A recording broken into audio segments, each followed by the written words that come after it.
All right. Hello, everybody. Thanks, Jessa McKenzie, for walking us through the platform here, and welcome to our Tech and Learning webinar today. Today, we're going to cover part 2 of our 2-part series on designing and implementing a district-wide AI roadmap. So special thanks to our sponsor, PowerSchool, for making this time together possible. So we really had a great discussion in part 1 of this series that focused on the design part of AI roadmap framework. There is actually a link in the chat. I highly recommend checking it out. And today we're going to dive into more of kind of the nuts and bolts of putting these ideas into practice. And we have a wonderful panel of experts here to discuss this important topic. So as we know, with the rapid growth of AI in schools, there is a lot of excitement, but there are also some concerns from our school district communities. So today we're fortunate to have with us 3 experts on this topic who are going to discuss how they have successfully implemented AI guidelines and best practices, as well as put these best practices into place. So before I introduce our panelists, let's meet one another. So please put your chat into the chat, your name and your school district and where you're joining us from. We'd love to meet you, and we are so glad that you're here. Thank you. So let me introduce our panelists. So joining us today, we have Alana Winnick. So Alana holds leadership positions as the Educational Technology Director and Data Protection Officer for the I always have trouble with this one, Pocanico Hills Central School District in Sleepy Hollow, New York, and she's also the Hudson Valley Director for NYSCATE. She has become one of the most foremost experts on the topic of AI in schools, and she's both an author and a podcaster, both named Generative Age, and that explores the rapidly evolving world of generative AI and its impact on education. And Alana's received numerous awards, including the Tech and Learning Innovative Leader Award. We also have Greg Bagby, another winner of Tech and Learning Innovative Leader Award, and he speaks nationally on many topics, including, of course, the meaningful adoption of AI in schools. And Greg is the coordinator of instructional technology for the Hamilton County Schools in Tennessee. And he's been in education for 30 years, and he served as a teacher and a building administrator, an adjunct professor, professional learning specialist, as well as serving on the 2024 National EdTech Plan Committee. And we also have with us today Joel Lathrop, who is the Director of Education Strategy for PowerSchool. And Joel's got 25 years in education technology, working for companies like Microsoft and AWS and state departments of education and more. So he's going to be sharing his insight into the best practices that he's heard from some of the district customers around AI policy, best practices, et cetera. But before we get started with our panel, let me remind you that we really love interaction during our webinars. So please add your questions in the Q&A section below, and we will try and get to as many of those as we can at the end of the conversation today. So I'm sure there'll be quite a few questions on this topic. So now let's get this conversation started. So first, since the launch of ChatGPT and other AI tools in 2022, as we said, a lot of concerns, a lot of excitement about how this technology is really going to be changing the way teachers teach, the way students learn. Some people view AI to assist with studies as cheating, while others believe that teaching our students how to effectively use AI to assist with their studies while still integrating, of course, the higher order thinking skills can really help get them ready for some of the future careers that are surely going to be integrating the use of AI. So I'd love to learn from each of you a bit about how you think the use of AI in classrooms has already impacted learning and what impact this technology might continue to have in the learning process. So let's kick it off with Alana. Alana, can you tell me a little bit about what you've seen in your work with students around the use of AI in their studies, and maybe sharing any models you've seen that have worked?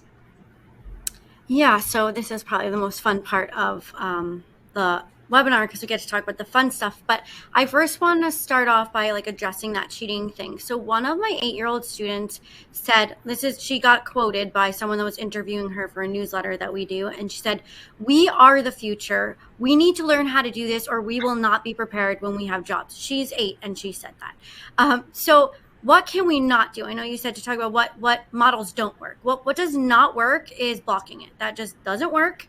And what does not work is assuming that students understand what AI is and how to use it. So a lot of people just assume that students know how to use technology, but we should not assume that. So it's our job as educators to educate as leaders to educate our staff, and as staff to educate the students on what AI is and how to use it. As we know, there's a lot of bias and misinformation in AI, and we really need to make sure that we educate people on how to use it the right way, or there could be a lot of societal impacts. So that's probably something I just want to point out that's really important. And I could go down like a really long rabbit hole about that, but I won't.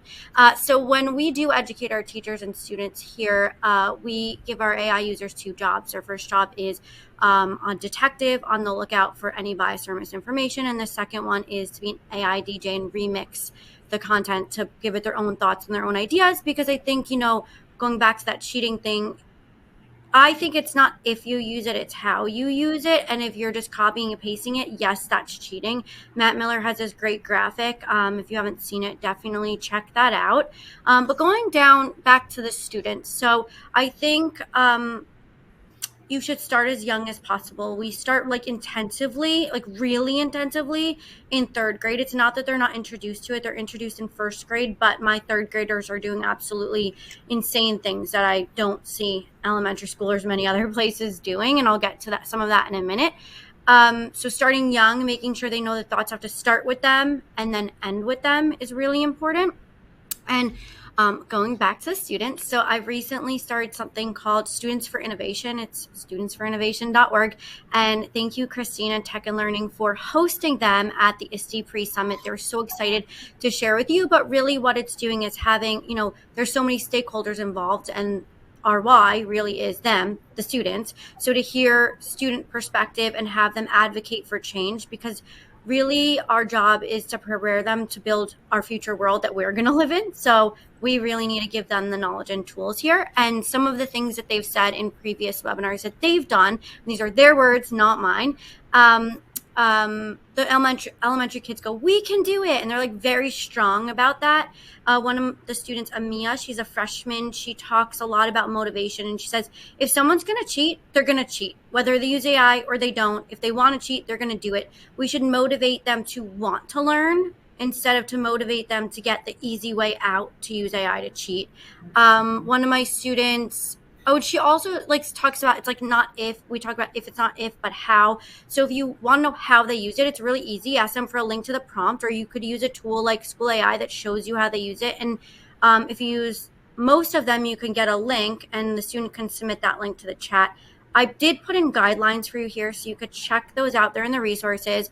One of my students, Soham, really talks about this gray area. These are not in my school district, by the way. They're from all around the country. These students are all around the country advocating for change. He's a junior. He talks about the gray area between academic integrity and maybe cheating. And he says that it really is based on assignment guidelines and establishing those guidelines as a teacher per each assignment and giving your students clear expectations. And, rethink, AI is a catalyst for change, to rethinking what we're asking of our students and focusing on, I'll go back to some traditional things we know work. We've heard the SAMR model, right? Substitute, augment, modification, redefinition. AI could just eliminate some things, not even substitute. Just why are we even doing that anymore? So it's helping us rethink what we shouldn't be doing anymore and maybe what we should, and focusing on those higher levels of blooms that we can now focus on. So how can you use it to get there? So I'm just going to tell you some ways that my students in Students for Innovation, and as well as my own district in third grade, I'm just going to go through it really quick because I know that we have other people, but if they get stuck, it's like a tutor, or it helps them with their research, but they always know that they have to back it up with reliable resources. So they use images and text generators to help them spark ideas if they get stuck. Or if they're writing a poem, they'll pop their poem into an image generator and look at that image and get more inspiration to go back and add more verbiage and descriptive language to their poems. I have a whole session at ISTE called Debugging Creativity and Imagination. It's all about computational thinking, creative writing, and AI. I have one called Empowering Leaders to Adapt to the AI-Driven Future that will teach you as a leader how to do these types of things. Doing more project-based learning where the students are being assessed on the learning process, and just some projects that we are literally doing right now this week as we're wrapping up the school year that involve AI. One is the Perseverance Pod, and the students were doing a biography unit. They researched their the person they were studying. They used AI. They used Perplexity. They checked for reliable resources. They backed it up with other, reliable content. Then they made a connection to themselves, and they're each making an episode of the Perseverance Pod and how people persevere through challenging times. And they use AI to help them with their image of their podcast using Canva Image Creator. And I have students right now that just finished up TED Talks, and they used AI to help them give them feedback on their talks. They use Presenter Coach and Microsoft, which is AI, to help them become better speakers. So they're using AI in their work, but the end product isn't a traditional writing piece anymore. They're not consumers of knowledge, they're creators of knowledge, and they're really using AI to help push their creativity and imagination and produce incredible content that they wouldn't have had the time to do because they would have spent the time in the weeds doing the things they don't necessarily need to do anymore. Yeah, I love that. And we talked about getting stakeholders involved in the last one. And I think that student voice is so important. And I'm glad you mentioned project-based learning, because I think it's interesting that ISTE's themes this year seem to be PBL and AI. So I think there's definitely an interesting connection between those two. So thank you for that, Alana. And now let's turn to Greg here. So Greg, I know I'd love to hear a little bit more about what you're seeing in your school district, sharing your thoughts of how AI can be used in the learning process, maybe some examples that you've seen as well.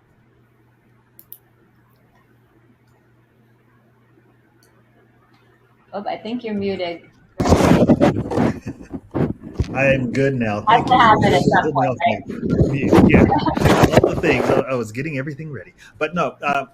Okay. Just yesterday, I had a conversation with a couple of educators, and one of them happened to be my wife, of course. But we were talking about how, oh no, Macintosh is going to have AI in the iOS, and then they're going to or Apple's putting Chat GPT in your iOS as well as in the Mac OS, and we're not going to use it at this school, and we're not going to use Apple's. We're going to figure out how to get rid of Apple products. I heard this just yesterday, and my wife reminded me that back in 2015, my son bought an Apple Watch when they first came out. Back in April, they came out, and he had one for his birthday in May, and he was the first person in his school to have one, and they didn't know what to do.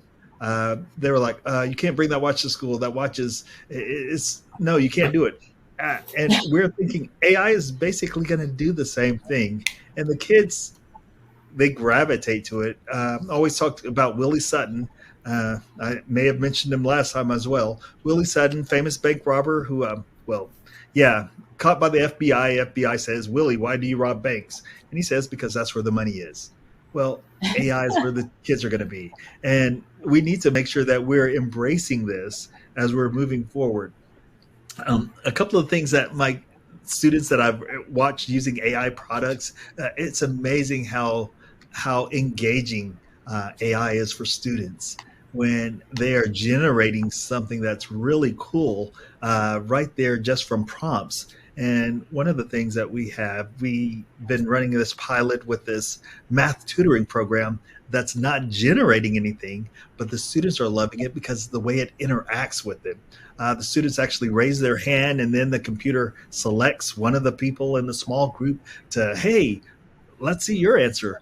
Can you help solve this? Oh, Chris is having problems. Can you help him, Matthew? And the computer's having these conversations, and it's a computer and a small group of students, and it's using AI to interact with them. And the kids are so engaged. I am blown away by how engaging a tool like that can be for students. Of course, the teacher can do the same exact thing, and the kids probably wouldn't enjoy it, but that happens all the time. Other ways I've seen it, as a guide on the side, a lot like Alana spoke when she was saying how it helps them as a tutor when the kids are stuck. I've seen teachers allow them to, hey, you have this one tool that has this chatbot. Use the chatbot. ask it questions. We've been doing Conmigo stuff and Reina with Magic School and other tools where the kids are getting in and asking questions of these chatbots and then having information not given to them but explained a little bit differently so that they can figure things out. And it's amazing when kids are becoming more independent in their learning.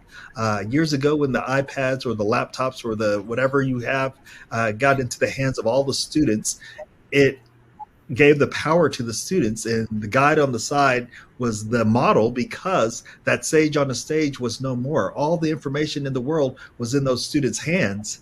And with generative AI, it's doing it even more so. So this, of course, teachers are going to have to figure out ways to figure out things, but it's amazing how this transition from just using this tool to compute and to, yes, let's go through the simmer model and all the things, but now they're generating. And I always talk about these creators versus the consumers. And there was a book written back in the 80s that I have a copy of, and it's called Creators to Consumers, or Consumers to Creators. And it talks about how students really want to create if given that opportunity and open up those doors. And I think generative AI is helping students do that.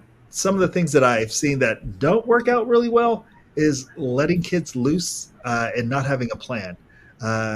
I've had the pleasure of visiting a couple of classrooms in a couple of districts that have been using AI, and I've seen where they said, well, we just opened up all the things and allowed the kids to use it because, well, you said you can't block or ban our way out of this, so we might as well use it. I was like, yes, but if you don't have a plan or if you don't have a guide, things will get a little hairy for you, and it's harder to rein them back in if you don't have that guide. And the last thing that I'll give you, since my minutes are up, one of the things that I love watching the kids do, compare and contrast, not just with the written word, but also with digital drawings and digital art as well.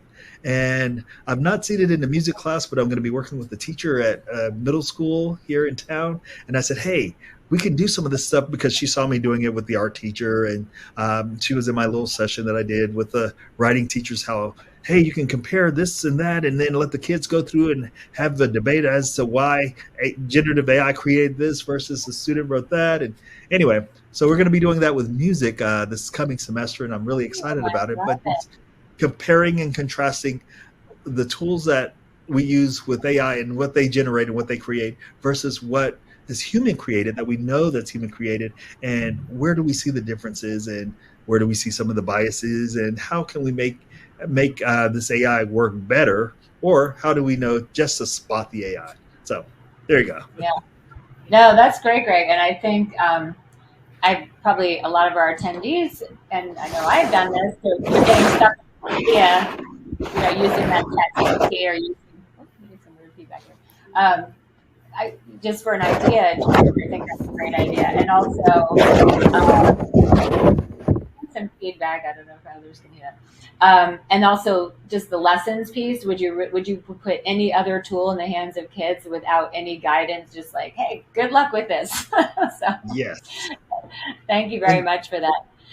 And so, so I'd love to hear, Joel. So I know you are really in touch with a lot of your customers, and I guess the question would be, are you finding that they're embracing it, they're hesitant, or is it a mix of things? Maybe you can talk a little bit about that. Sure thing. Yeah, I would love to talk about it. And great to hear what Greg and Alana have in regards to that as well. So many districts, are embracing AI, but there are many who are not there yet. It's really a balancing act for the school districts. Along with AI, they have also, they're consumed trying to increase student attendance with huge chronic absenteeism problem, responding to cybersecurity attacks, addressing teacher vacancies. So there are so many different priorities that they're working on. It's very difficult. If they're moving forward with AI plans, they're most often adding them to existing tech policies similar to change management or data privacy. Many districts are waiting for state level guidance. There are some states that have provided that, and there are others that have not yet. According to national surveys findings, 70% of district leaders agree or strongly agree, with the potential of AI to enhance teaching and learning, up from 53% in 2023. So a 17-point jump. So it's definitely moving. And as we all know, every month it changes and there's new developments. So districts are varied. Some are banning it altogether. Some are only allowing teachers to use it, but not kids, not students. So using technology tools to promote, more positive student behaviors and getting students motivated is really one of the most common challenges that we're seeing, and followed by attendance tools and AI guidance development. School leaders are grappling with the path forward to harness AI for teaching and learning while safeguarding, student data and security. Security is such a big challenge for districts that is also.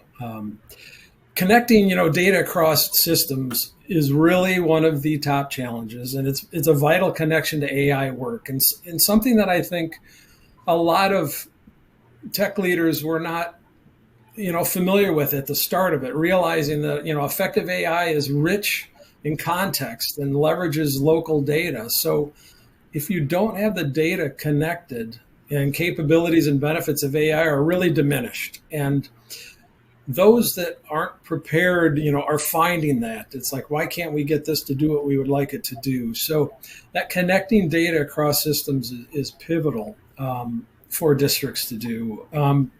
So leaders are now seeing good examples of AI implementations and are able to imagine how it really can support their students. I'm seeing at the conferences and with customers that, it's interesting how we have all heard, this is what AI is and this is what it could do. But we are moving into a phase where it's like, this is what it is doing, or here are examples of AI implementations. So you can really see what the possibilities are. So we're kind of moving. I see us moving through the phases there. So adoption for integration of AI into existing tools is increasing. In turn, it's demanding focus on how contextual data in school systems, the ecosystem, can be used responsibly to strengthen usage. Work to spin up guidance on AI is taking many forms. Leaders are learning from their colleagues alongside national partners and providers. So it's exciting to see what some of the results are and what people are doing. So superintendents, administration, teachers, they're starting to use AI for administration tasks, personalized insights, involving engagement to create supportive environments, AI-powered assistants, chatbots. Those are really the most common that you'll see as far as starting out. Our PowerSchool Power Buddy, it's an AI-powered assistant. It's a great example of how it can be uniquely crafted for students, families, teachers, and administrators. So starting off with, the AI-powered tools and things is giving people exposure so they're feeling more comfortable. But it really is a balancing act between addressing the urgent and boldly shaping the future of schooling. I mean, it's a balancing act for sure, and that is what I'm seeing. Absolutely, thank you, everybody. Wanted to move on to the second question here, and also a reminder to folks: please keep your questions coming in. We'll get through as many as we can after our conversation here, but. One of the things we're hearing a lot here at Tech and Learning is that we just did a poll recently on one of our newsletters saying, do you feel like you're getting the professional development you need to support integrating AI into classrooms? And again, this is a small pool of answers, but more than 50, almost 60% said no. So I think I'd like to turn a little bit to talk about professional development. And maybe, Greg, if you're okay with this, maybe you can kick us off here with, with AI, but it's also PD in general and kind of what works and what you've seen being effective. So, Greg, okay. Well, I had the pleasure of being a principal for 10 years. And over the course of that time, I realized that the teachers are a lot like the students in the sense of you want to do things that you make that you want your teachers to do for that student. You actually want to do those same things in regards to professionally training your teachers up. Well, some of the things.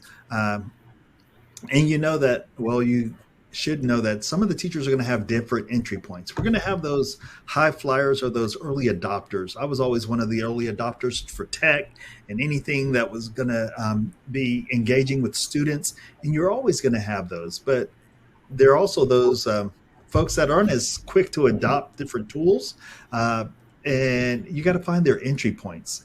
It's always about finding entry points when you're working with folks that are unsure or where to begin, so that you can, well, find their point of need and move them to their potential, as we say. But as a music teacher, especially when I was teaching music to little kids, when I go into AI sessions with teachers, when I'm doing, like, I have this workshop that I do with my district, and the first thing I allow them do, I talk about it. I give them actually some time to just look at different AI tools, and then I give them time to actually play with the tools. I used to allow my students to play. No, I don't do this with students, but I guess you could do it with students. I work mostly with the adults, but I give them time to play. I say, hey, this is an image generator, and this is this, and I let them see the things that they can just figure out. And it's amazing what teachers learn and how they realize, wait a minute, this isn't too bad. I think they can actually, I think we can actually figure out ways to use this. And when I'm working with teachers, I always try to make sure that PD, it doesn't matter AI or otherwise, give them something that they can use the next day.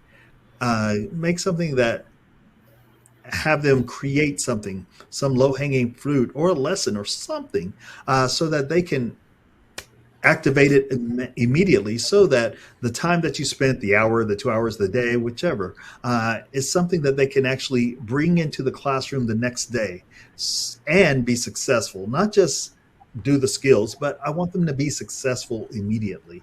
Because, of course, a lot like students, when teachers are successful, they'll dig in more and they'll do more. And I think it'll give you an opportunity to go a little bit further with teachers when they have that success. Um, Another thing that I like to do with teachers, especially in the AI space, I always say, okay, so what is a problem that you want AI to solve? And a lot of them have never thought about that. They just thought, oh, it's AI and it's going to do this and it's going to generate this or generate that. But having them trying to figure out uh, a problem that they want solved, and possibly the AI can do it, maybe, maybe not. But just having that frame of mind that it's not gonna, it's not something that's already in a box. We can go outside of the box. We can innovate inside it, or outside of the box, I guess, as George would say. But we can do lots of things with just thinking, hey, what is it that we want it to do? We don't actually have to know if it does it, and it may not do it, but it's one of those things that I think helps the teacher get started to thinking, oh, I can do this with my students, or I can do this and this and this. And it generates a lot of ideas, and I love having teachers share out those ideas so that others can say, oh, wait, I can do this and this. If a teacher leaves the PD with a lesson and a couple of ideas, I am extremely happy. Hopefully they'll leave PD with a lot more than that, but I would like them to at least leave with that. And a couple of other things that we do on our workshops, we try to get them to discover the power of prompt engineering, and how, based on their prompts alone, they can do amazing things, and how you can tweak your prompts. And just like you would tweak a lesson, or just like you want your students to tweak that essay they wrote, they can tweak their prompts that they've created so that the AI would generate something a little bit more robust. And one of the last things that I always do with PD, I talk about the workshops that I deliver, but I want it to be ongoing. It's not a one shot. We have to have this continuous thing where we're going back and looking at it. Uh, I don't know. It's just one of those things, even in teaching, you don't just shoot out something or teach something and then you leave it. Okay, they'll learn it. They're good. No, we always go back. We always do this little spiral thing. We have a little diagram of how to be a, a digital, what do we call them, digitally literate in our district. And we have this little course, and it talks about the tools you'll learn, the things you'll do. And it always goes back just to make sure that we pick up on those things that someone may have missed out on, or fundamentals and other things. All that to say, we do the same with AI. We don't just give it to you one time and you're on your own. If it's one of those workshops, like we do workshops at my district, and then I do online trainings or webinars and things so that teachers can come back to it and continue to grow and to continue to learn more. And of course, they all have my cell number or my email or whatever, and we can get together and I do one-on-one training if I have to. But it's all about making sure that we can push the teachers and to a place where they can be successful, so they can do the same for students. That is a lot to unpack there, Greg. That's amazing. I love that you're the practical applications, and we've kind of heard about the continuous PD, but it's also limited time. How do you it's not just a check the box. Okay, we just taught them that tool. So I love that you integrate that, give them a chance to play, let them actually bring a problem to solve. That's amazing. Thank you for sharing that. So let's move to Alana, who I know has also done a lot of work around professional development, and just hear a little bit about what you're seeing that's worked. Well, Greg, thank you for going before me, because you really covered like so much. You did such a great job, and most of the things I would have wanted to say, you said. So that was we're very much in alignment. So appreciate that. Just like Greg said, just like we're learners, right? All learners, child learners, adult learners, we're all learners. And just like in a classroom, there's no one size fits all approach to professional development either. And every district, every leader has a different approach. In my book, I have one chapter on professional development, best practices around AI, and I have another section with 4 case studies and 4 districts in my region that had 4 very, very different approaches to implementation and professional development. There's very small schools such as mine, very, very large schools. There's ones that held off a bit and focused on community involvement. There's other ones like mine was much more organic, and because we're smaller, so it allowed much more organic approach. There's other ones that did a lot more of this like formal targeted PD. So what I think is most important, no matter what model you have, whether you're big, whether you're small, whether you're more formal, whether you're more informal, I think it's really important, just like we say in a classroom, voice and choice for teachers to have agency in how they learn, offering asynchronous, synchronous, and synchronous opportunities, offering opportunities where maybe it's more of like a podcast and they listen, maybe one where they're more, everyone needs hands-on active engagement. I don't say take that away, but offer a lot of different types of opportunities for people to learn in all different types of ways. I think that they'll choose, it's like you get to choose, but it's not a choice if you're going to learn it or not, but you get to choose how you want to learn it. And then at least they feel like they get a choice. That always helps too. I think empowering the teachers to become tech champions, creating this environment where they're all learning and growing together. I think that's really been what's been successful in my district. So I fight for FaceTime with the teachers, but there's so many initiatives and they're all so important. And I try to say, well, if you let me do my initiative with your initiative, they're going to save so much time and have more time for your initiative, right? So I try to tie them together because AI is not its own separate thing. You could tie it really with any single initiative you're doing at all. And just like Greg's saying, I think there's a problem with my internet. Just like Greg saying what problem you want to solve. Well, if I go to my student support services or my curriculum leader and say, well, what are you doing? Let's tie my PD with the initiative that you have. And that's been a really helpful way to get FaceTime with the teachers. Another way to do it is tying in your students. So one of my neighboring districts Chappaqua has a truth squad. And then, something like I'm starting my students for innovation, where Greg was saying he's only one person, he only has so much time, but he tries to spread himself and give people one-on-one tutoring. But you don't necessarily need to do that. You have experts in your building, you have students, you have teachers, leverage them, take advantage of them. Have your students do one-on-one tutoring with their teachers. They know how to do it. They might need a little bit of coaching on how to properly do it. And that's what I do. I work with them, but if someone asks, it's like, oh, this 8-year-old really does a great job. Why doesn't he show you? And they're mind blown when that 8-year-old walks in the room. But you have to teach them how to speak to an adult and coach and those things. But it's worth the effort because it saves me so much time. And it really makes the students and the teachers build this nice little community. So you could have, teacher leaders or student leaders.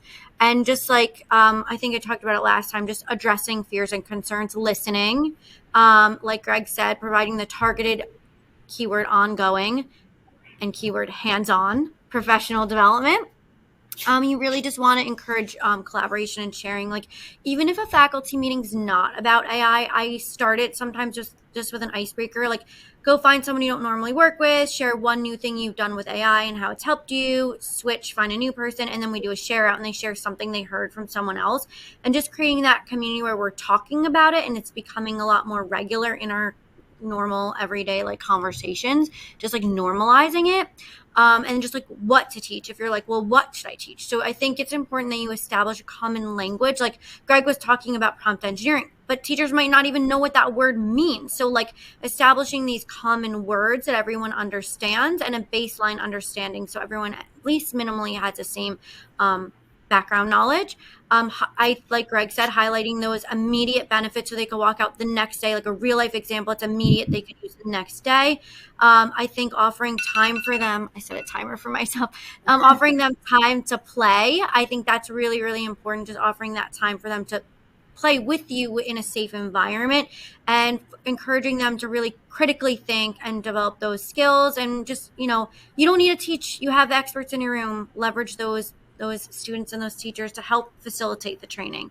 And that's all I have for now. Thank you, Alana. So I love that the flexibility that you mentioned. So that's an interest. I also love Greg finding where their entry point is. So that's really interesting. So I might learn more from a podcast, or I might on my own time, and then also utilizing those early adopters and your students is brilliant. Yeah. So thank you. And let's hear from Joel. So I know PowerSchool also offers professional development support to their customers and making them feel more comfortable with AI, et cetera. And I'd love to hear what you find works best when training teachers how to use new technology like AI. Sure thing. Happy to share that. And the first thing I would say is superheroes like Alana and Greg are the best way. So if you don't have someone like them to be able to leverage, we do have lots of ways to help you. So I think it's really important with districts when looking at a AI platform is if someone like PowerSchool, if you are currently using us, it seamlessly integrates the AI into the tools and the process that educators are already using. It means teachers and administrators do not need to spend time learning new systems, and the AI simply enhances what they're already doing. So that's the ultimate thing. It makes it easier to adopt and use daily. Unlike other AI solutions that require, extensive training, and I'm not saying that our system you don't need any training, because you certainly do, but there's ways to reduce that, and along with the change management and new setup and reducing the learning curve in using it. Proven practice is something by PowerSchool that we have for AI training, and it's professional learning, and it's offerings that we have that provide a peek into the latest AI tools and platforms with a focus on leveraging the tools and teaching and learning. The sessions are designed for teachers, leaders, curriculum specialists, district decision makers. They include AI literacy, developing your district's approach to AI, transforming blended learning with AI, leveraging AI with the Schoology learning with us, leveraging the power of AI for education, leveraging data to drive student outcomes, unlock the power of AI to transform your teaching. Just lots of different options in those trainings that we have that we can provide. We also have PowerSchool University that helps users take advantage of the features and capabilities of PowerSchool solutions through hands-on professional development, access to interactive digital curriculum. So lots of different ways of doing it. There's also a beginner's guide to AI in K-12, and it's an ebook. And you can learn about the basics, securing strategic alignment, assessing tech capacity, empowering educators, instructors, data governance, and funding. Lots of different components here, I know, and it gets very confusing for everyone listening if you haven't started it or you're in the middle of it. But as I mentioned earlier, too, I would say a good approach, too, is the chat box and AI companions and things that are helpful. Those are ways that are helpful to gain exposure and feel more comfortable with AI. We all have played with it, I think. I think almost everyone, and it provides you with a way of being more comfortable and seeing what works and what doesn't work, and maybe what the challenges are and the risks are that, when using it yourself, and maybe considering a POC, a proof of concept, to gain familiarity with the technology. Just start on a small scale and just try something. And I think all of these ways can help on the professional development side and training side that will help districts move forward. Excellent. Thank you so much, Joel. All right, so keep those questions coming. We're coming up shortly on our Q&A. So for our final question, before we turn to the Q&A, I would love to hear from each of you. Just maybe one piece of advice. I know it's going to be really hard to do with our audience as to kind of what do you think is the most important first step in launching an effective professional development program as it relates to AI or other things. So Joel, let's start with you.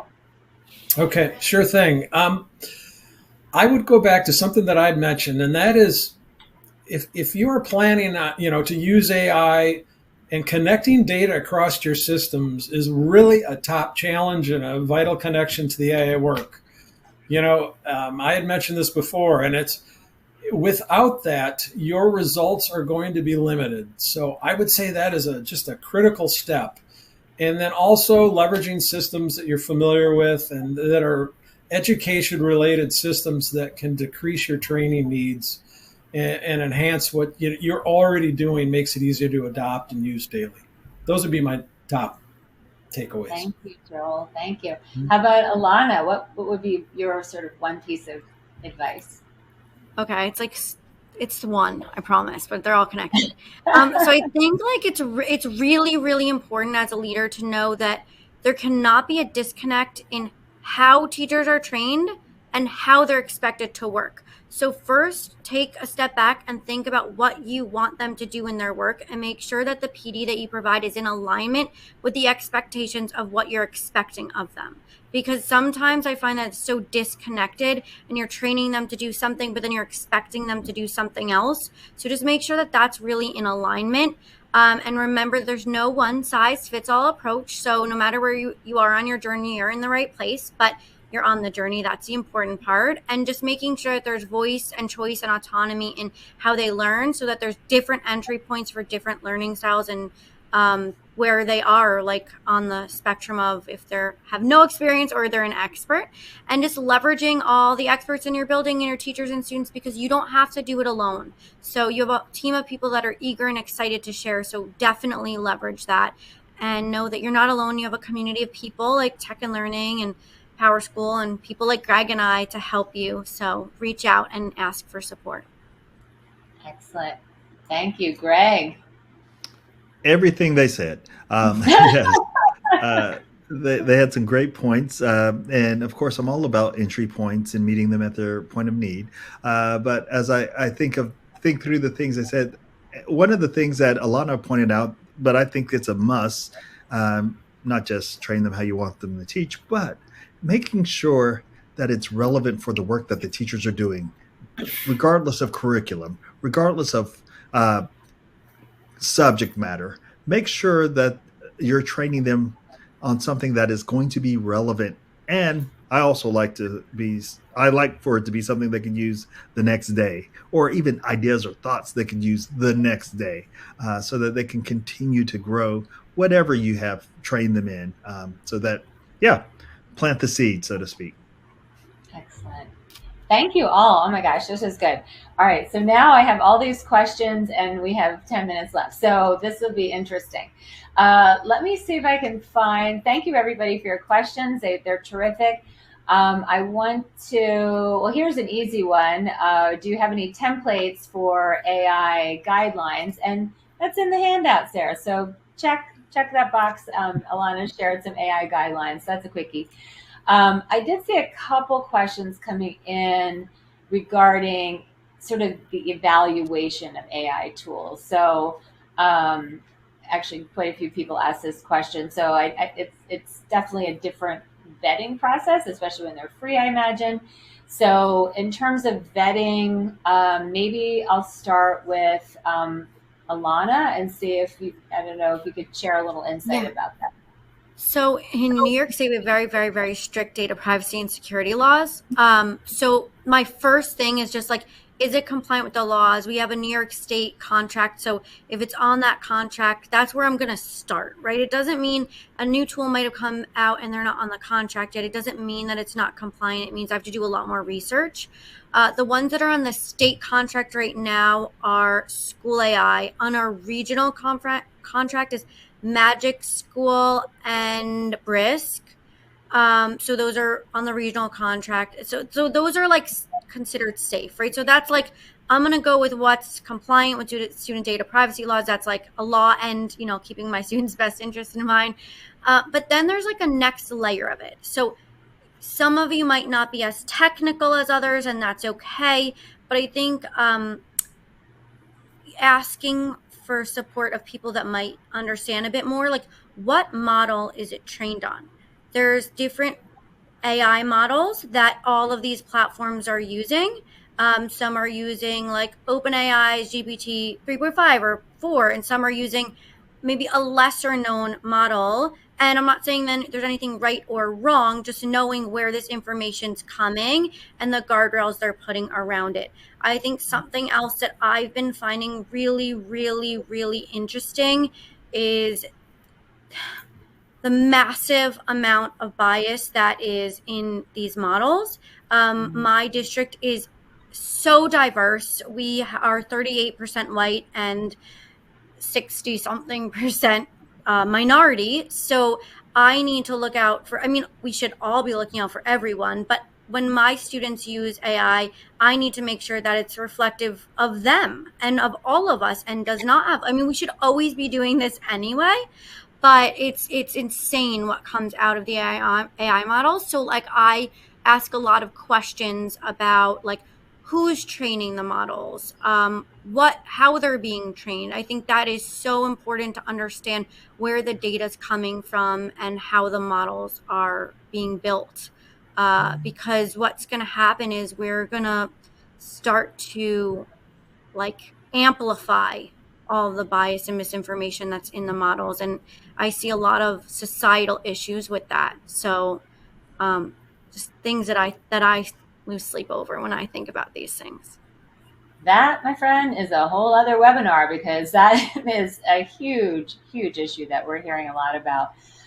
Joel, any advice from you to sort of how to recommendations for vetting some tools? Sure thing. You know, as far as evaluating, there is a resource that we have called Evaluating AI Applications, you know, questions and considerations, and it walks you through data privacy and security, model performance and accuracy, bias and fairness, interpretability and explainability, scalability and sustainability, a lot of abilities, interoperability and training, all different aspects to be prepared with. And that is a resource that we have that can help people walk through like a checklist to prepare and evaluate. Thank you, Joel. And Greg, how are you kind of vetting these tools in your district? So all the things that they've already said, starting with the interoperability and going back to the biases and also figuring out which models are trained and the privacy piece. We look at a lot of, even though we're not as locked down as New York City, but we are pretty, we want to make sure that our student information stays with us. No personal identifiable information being sent out. So we want to make sure that the companies that we're using are up to snuff with all the things that we want. We want companies that are that are protecting us and themselves so that we can stay safe. And of course, the biases that Alana talked about. And like I said, interoperability. That was one of the ones that I was going to say, but that's okay. Now, interoperability, that's huge. And so, we're seeing a lot of these free tools coming out, and then also AI being integrated in tools that are already vetted and approved for. That came up in the last conversation.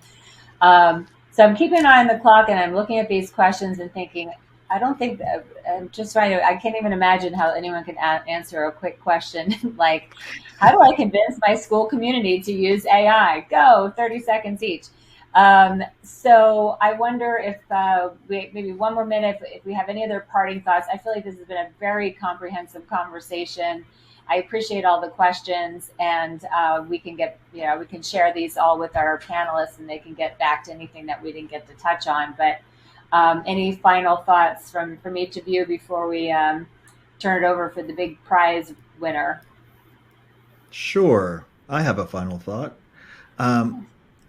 If you're trying to push AI, or you're thinking about AI, or if it's something that you all have been banned or blocked in your area, there is somebody, I don't know who that person is, but I know that there's somebody in every state, every region, every district that has the power to at least sit down and look at what you can do with AI and be willing to have a conversation. So you have to be willing to start the conversation and making sure that you have your information and facts as you go and approach, hey, this is what AI can do for our students.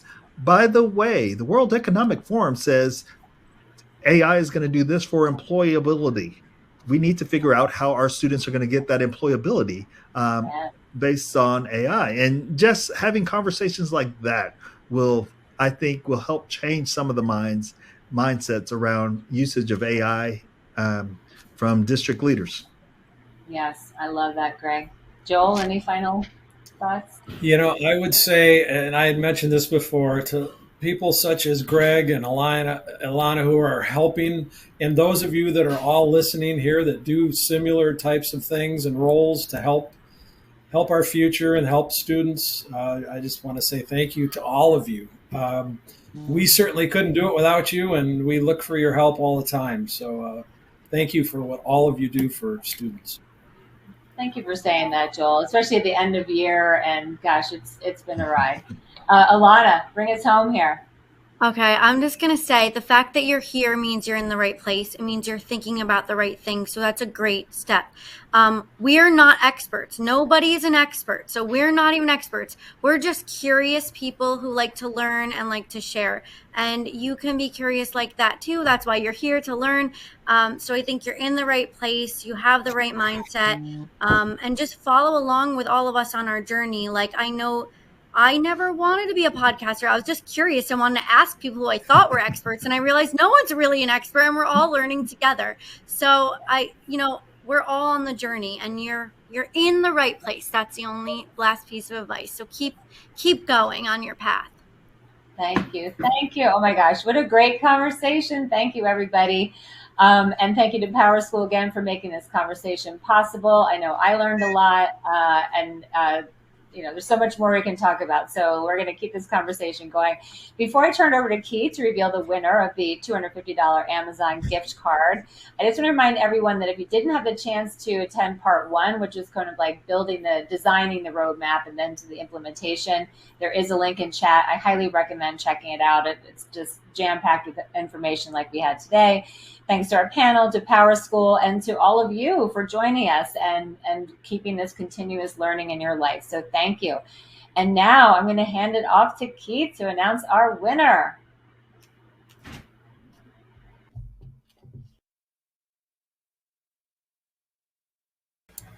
And thank you, Christine. Wow.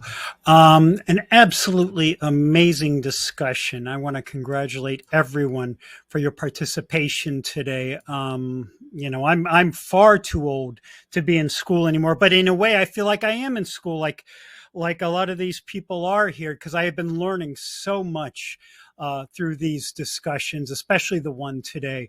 I couldn't have enjoyed this any more, and just can't wait for the to see what else is coming through all of this. And as Christine said, yes, we do have a gift card to give away. As Jess said at the top here, you do have to be in attendance during the entire event to be eligible. And the winner of the $250 gift card for this webinar is Christina Agvent from Connecticut. Congratulations to you, Christina. We will be in touch to get you your card. And with that, folks, we are wrapped for today. On behalf of the Tech and Learning team, I want to thank PowerSchool for making this event possible. I want to thank you, attendees, as always, for being here, for your great questions, for your interest in this topic. And that concludes the event. Have a great rest of your day, everyone.